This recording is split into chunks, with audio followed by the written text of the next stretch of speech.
أثار رفع سعر كوب القهوة المفاجئ إلى 50 دينار جزائري سخط العديد من المواطنين عبر ولايات الوطن، خاصة منهم مرتدي المقاهي، أين قوبل بالرفض القاطع. كما أطلقت المنظمة الجزائرية لحماية المستهلك عبر صفحاتها الرسمية على الفيسبوك منشور يتضمن تصويت المواطنين على رفع سعر كوب القهوة، حيث قسمت الإجابات إلى صنفين: الأول مبررا ويجب قبوله، أما الثاني غير مبرر ولا يمكن قبوله، حيث بلغت نسبة التصويت على الجواب الأول 10%، أي زيادة مبررة، فيما بلغت نسبة التصويت على الجواب الثاني 90%، أي زيادات غير مبررة وغير مقبولة.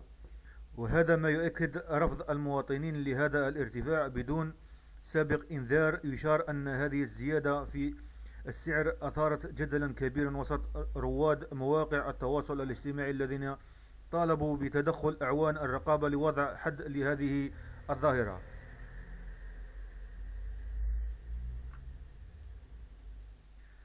التي وصفوها بالفوضى.